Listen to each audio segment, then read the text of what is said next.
Cerita dimulai dengan memperlihatkan seorang pria misterius sebut saja Aep yang hidup menyendiri di sebuah pulau terpencil. Tak lama, ada seorang paman kurir dan keponakannya yang rutin mengantar satu kardus miras untuk stok Jason selama 1 minggu ke depan, disimpan di gudang tepi pantai dan mengambil uang bayaran minggu sebelumnya tanpa pernah bertemu dengan sosok Aep sama sekali. Masih belum diketahui alasan Aep hidup menyendiri di pulau kecil ini. Namun dari cara beliau menjaga identitasnya bahkan dari seorang kurir biasa, bukan semata introvert tapi bisa kita simpulkan jika Aep bukanlah pria konvensional seperti pada umumnya. Hidup berdua bersama seekor anjing. Tak banyak aktivitas yang dilakukan selain minum dan memandang lautan. Di luar dua kegiatan yang sia-sia waktu tersebut, Aep juga mengisi kekosongan dengan bermain catur seorang diri, dan itu jauh lebih baik daripada nyekrol TikTok, Reels baca kata-kata terus nangis di pojokan. Seperti minggu-minggu sebelumnya, si paman dan si ponakan yang bernama Jesse terlihat kembali ke pulau untuk mengantar satu kardus botol minuman yang karena hari ini cuaca buruk, seperti akan terjadi badai besar. Jesse diminta segera kembali secepatnya. Dan benar saja, tepat saat Jesse baru saja meninggalkan gudang, terjadilah badai besar yang membuat kapal si paman terbawa hanyut menjauhi daratan menggunakan perahu kayu. Jesse pun segera naik, bermaksud menjemput si paman, ia berujung ikut-ikutan tenggelam, melihat perahu si paman dan Jesse tenggelam di lahap badai besar. Aep yang takut kehilangan kurir miras, kepercayaannya pun dengan cepat turun bermaksud menyelamatkan mereka berdua sampai akhirnya. Beruntung, Jesse masih bisa berhasil diselamatkan, meski dalam keadaan kaki terluka. Tapi tidak untuk si paman yang tewas setelah terjebak di dalam kapal. Hingga larut malam saat Jesse baru tersadar dari pingsannya, Aep memberitahu jika si paman tidak sempat diselamatkan, dan itu cukup membuat Jesse begitu terpukul.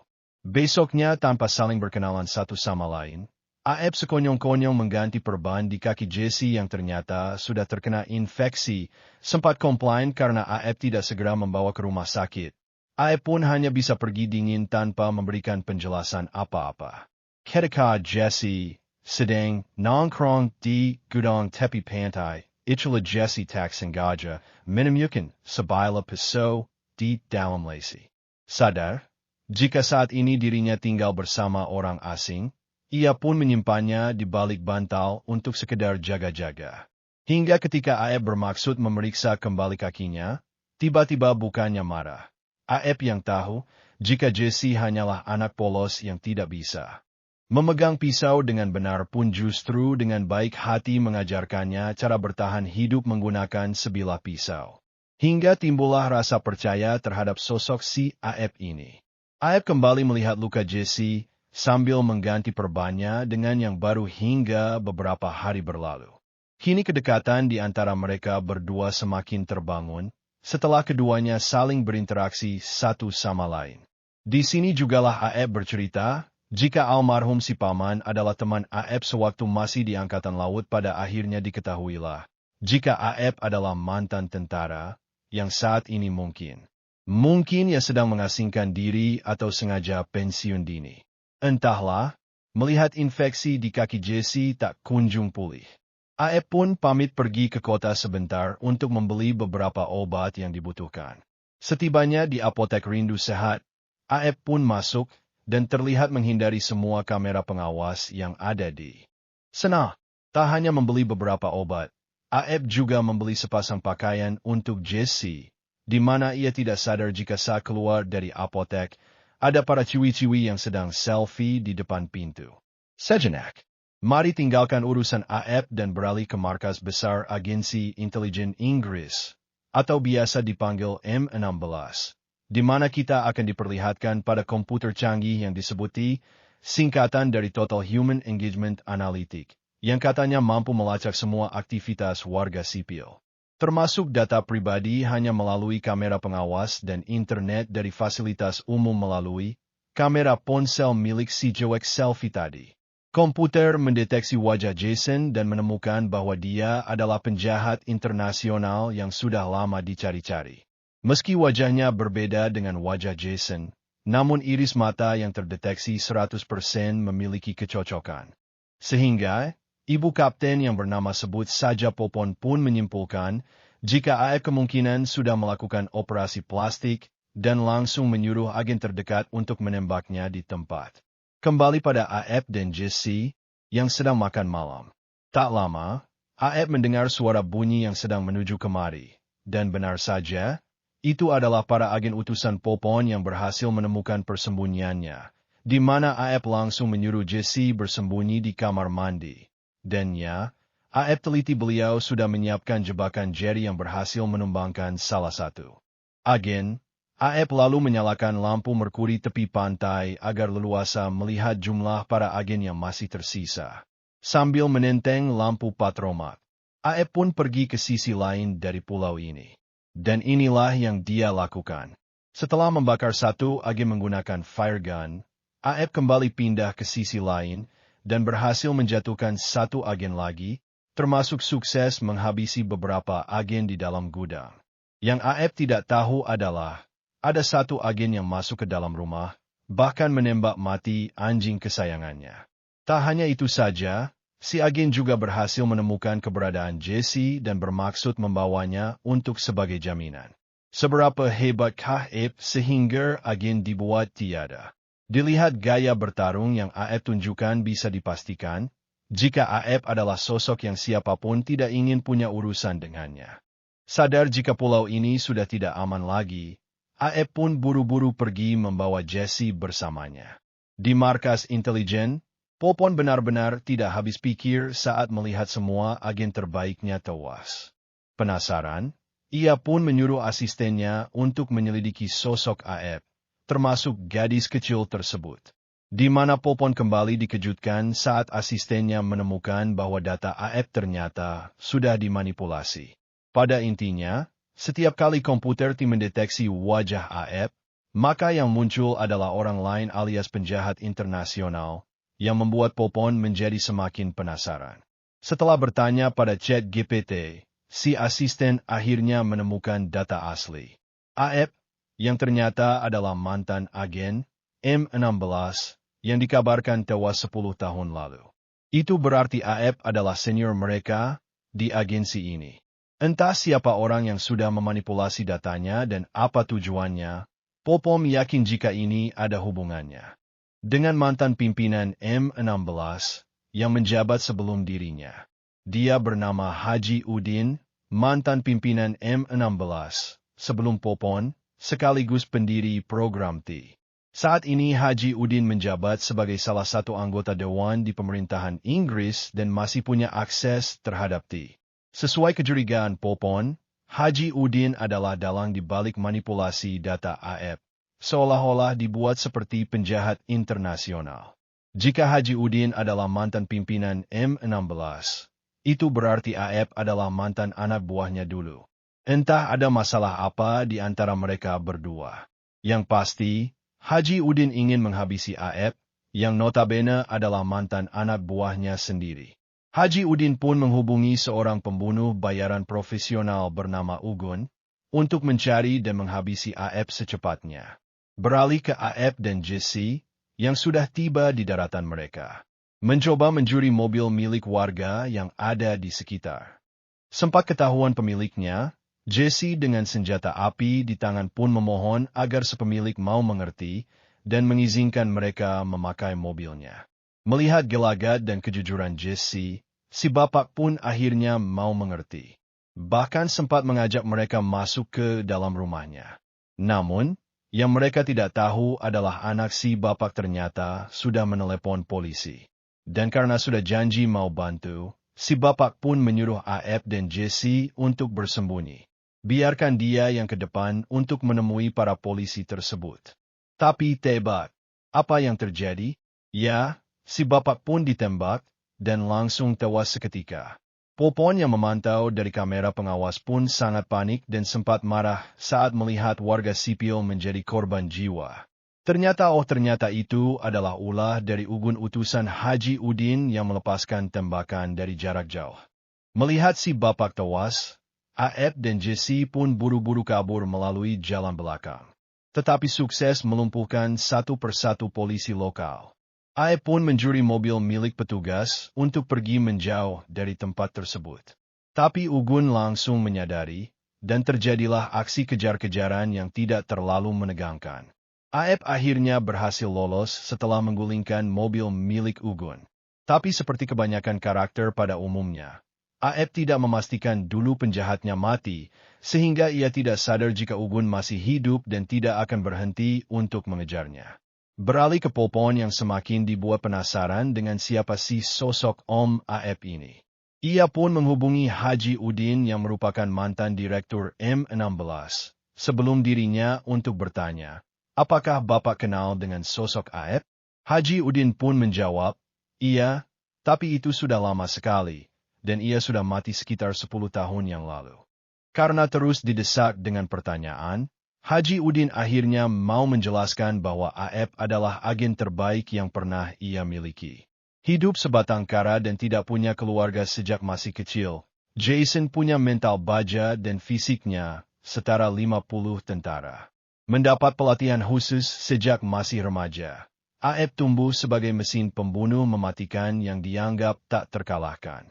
Melihat potensinya yang luar biasa, Haji Udin pun merekrutnya sebagai agen pembunuh pemerintahan, fokus pada target pejabat korupsi, mengancam keamanan negara. Sampai pada satu titik, Aep melakukan pengkhianatan dengan membiarkan targetnya tetap hidup. Entah bagaimana kronologi akhir dan intinya, Aep dikabarkan tewas dalam misi sekitar 10 tahun yang lalu. Sehingga jika ditanya apa kedekatan antara Haji Udin dan Aep, keduanya sudah jelas adalah mantan atasan dan anak buah, namun yang Popon tidak tahu, Haji Udin adalah dalang di balik kejadian tadi, sekaligus penjahat utama dalam masalah ini.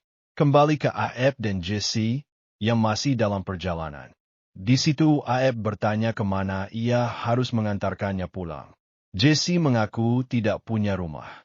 Satu-satunya keluarga yang ia miliki hanyalah si paman, yang sekarang sudah tiada. Sehingga jika Aep bertanya siapa lagi yang Jesse punya, mungkin hanya Aep lah orang terakhir yang si Jesse miliki. Tak tega, Aep pun berjanji akan mengadopsinya sebagai anak, jika masalah ini sudah beres. Karena sebelumnya sudah janjian, Aep pun akhirnya bertemu dengan taman lamanya, yang merupakan seorang hacker atau peretas. Yang sangat handal, yang sama-sama mengasingkan diri. Di mana si hacker ini jagala yang sudah memelsukan commission AEP, sila tuas dalam misai, 10 tahun lalu. Di kediaman si hacker, Jason memintanya untuk mencari tahu siapa dalang di balik kejadian ini. Berkat Google Gemini dibantu ChatGPT Premium yang berbayar setiap bulannya, si hacker berhasil menemukan bahwa Haji Udin adalah pelaku utama yang menginginkan Aep mati. Mendengar nama Haji Udin, Aep tampak tidak terlalu kaget karena memang sudah sejak lama ia tahu bahwa Haji Udin adalah sosok atasan yang toksik, hasut, dolim, khianat dan suka menunda gaji. Bahkan terkadang dibayar cuma pakai setengah bungkus jarcok dan kopi pahit itu pun sambil bilang harus ngirit. Setelah tahu bahwa Haji Udin adalah dalang utamanya, sekarang sudah jelas siapa target yang harus Aep cari, sehingga daripada menunggu Haji Udin mengerahkan seluruh pasukannya, Aep berniat akan mendatangi Haji Udin terlebih dahulu.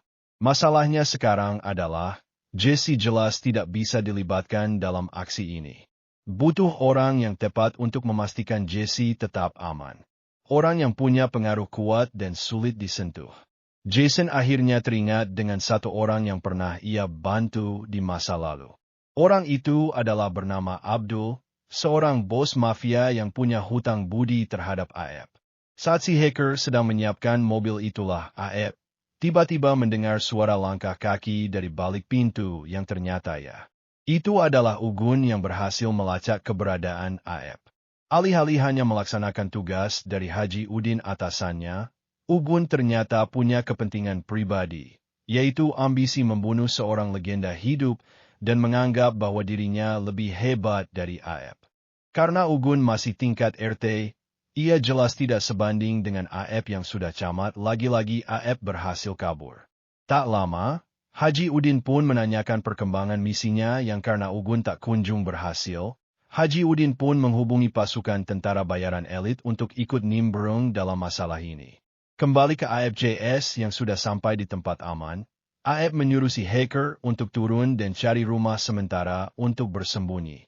Sesuai rencana sebelumnya, AF akan menemui seorang bos mafia untuk menitipkan Jesse dan akan mendatangi Haji Udin untuk membuat perhitungan. Singkat cerita, malam pun tiba. Tibalah AF di sebuah klub malam tempat Abdul si bos mafia berada. Seperti biasa, AF bertemu dengan dua penjaga kroco yang menolak membawa AF menemui bos mereka. Sehingga, dengan sedikit rasa gemas, AF kasih salam olahraga. Tanpa AF sadari, saat ini Haji Udin sedang mengawasinya melalui kamera pengawas yang ada di depan klub. Sehingga, Haji Udin dengan cepat memberikan lokasinya kepada pasukan tentara bayaran yang langsung meluncur saat itu juga. Kembali ke AF yang sedang diantar penjaga menemui bos mereka. Dan, inilah Abdul, bos mafia yang punya hutang budi di masa lalu kepada AF. Dengan pengaruh yang cukup kuat dan sulit disentuh pihak aparat dan pegawai pajak. Abdul bersedia membantu AF dengan akan membawa Jesse ke salah satu kota di Spanyol. AF hanya perlu membawa Jesse ke sebuah pelabuhan dan anak buahnya akan menjemputnya di sana. Tepat saat AF dan Jesse akan berangkat ke pelabuhan, muncullah tentara bayaran yang sudah sampai di klub malam ini. Sehingga, dengan penuh kesabaran, AF lagi-lagi harus menumbangkan mereka semua seorang diri. Dan, karena masih sibuk menghadapi belasan musuh, AF sampai tidak sadar jika saat ini Jesse sedang diculik dan dibawa ke dalam sebuah mobil van. Selesai menumbangkan semua musuh, barulah AF sadar jika Jesse sudah tidak ada. Namun, berkat bantuan si hacker yang meretas kamera pengawas, AF langsung berlari mengejar mobil van tersebut, sehingga setelah berhasil menyelamatkan Jesse, AF pun langsung membawanya ke pelabuhan untuk diamankan oleh anak buahnya si Abdul. Setibanya di pelabuhan, terlihat sudah ada anak buah Abdul yang datang untuk menjemput. Namun, Jesse malah drama dulu dengan menolak untuk pergi tanpa AF yang tepat saat Jesse memegang erat tangan AF, tiba-tiba dor. Untungnya tembakan Ugun meleset, tapi membuat Jesse bersedia untuk pergi. Hingga setelah Jesse pergi, AF pun langsung menghadapi Ugun dengan battle royale baku tembak. Tak seru menggunakan senjata api, AF dan Ugun pun bertarung dengan tangan kosong di mana Ugun benar-benar kewalahan menghadapi Om AF yang sudah memakai isim serta mantra kadugalan sehingga karena kurang yakin dan hodam Ugun yang sudah lemah. AF pun langsung mengambil sebuah rantai untuk menghabisinya. Dan inilah yang terjadi. Setelah AF sukses menghabisi Ugun, kita akan beralih pada Haji Udin yang menunggu kabar terbaru dari anak buahnya. Namun, yang datang bukanlah kabar, melainkan pemandangan mengejutkan ketika seluruh penjaga rumahnya tumbang di halaman depan. Karena, ya, AF mendatangi kediaman Haji Udin secara langsung. Di situ Haji Udin meminta maaf karena sudah mengusik kehidupan damainya. Tidak ada masalah personal. Haji Udin hanya takut AF menyebarluaskan rahasia kebusukannya di masa lalu. Karena dengan jabatannya yang sekarang sebagai pejabat pemerintahan Inggris, Haji Udin hanya ingin menjaga maru'et, karir, dan namanya tetap bersih. Bahkan Haji Udin yang tua renta ujung maut menunggu sempatnya menawari AF untuk kembali bekerja untuknya. Gaji tidak akan telat lagi. Kendaraan akan disiapkan berupa mobil dolak untuk jikalau AF ingin menambah aset penghasilan menjadi juragan sayur. Yang dana sarana haji ambil dari kas daerah. Pokoknya kehidupan akan dijamin 100%. Namun, dengan semua yang sudah dilakukan Haji kepada AF, mana sudi diriku kembali padamu, sayang. Sehingga, dengan tenang dan tanpa bicara sepatah kata pun, AF langsung mengangkat senjatanya menembak Haji binasa. Dan 3 bulan sejak AF berhasil membereskan masalah dari masa lalunya, kita akan dibawa ke Spanyol tempat Jesse memulai kehidupan barunya, di mana gerak-geriknya selama ini ternyata tak luput dari pengawasan Popon yang yakin jika AF pasti akan menemuinya lagi. Sehingga ketika Popon berpaling dari layar monitor, tiba-tiba ada orang yang mengarahkan kamera pengawas otomatis ke arah atas dan itu pasti ulah si hacker. Si hacker sudah pasti melakukan itu atas perintah siapa lagi jika bukan si Aep yang saat ini memandangi Jesse dari luar. Dan sesuai janjinya, Aep akan mengadopsinya sebagai anak dan melindungi keselamatannya dari orang-orang zalim yang ada di muka bumi ini. Tamat. Pesan yang dapat kita ambil dari film ini adalah tindakan sederhana seperti menolong seseorang yang sedang dalam kesulitan.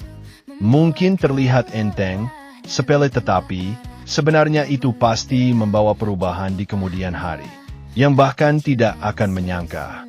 Keputusan untuk membantu orang lain justru membuka jalan menuju makna hidup yang baru. Hal ini mengajarkan bahwa setiap kebaikan sekecil apapun itu, dan murni atas dasar ikhlas maka siap-siaplah akan mendapat ganjaran balasan kehidupan lebih baik. Coba mengertilah, coba pahamilah arti cinta. I Mr. Iselware mengupas cerita sampai akar-akarnya. Thanks all and see you next time. Ku berjanji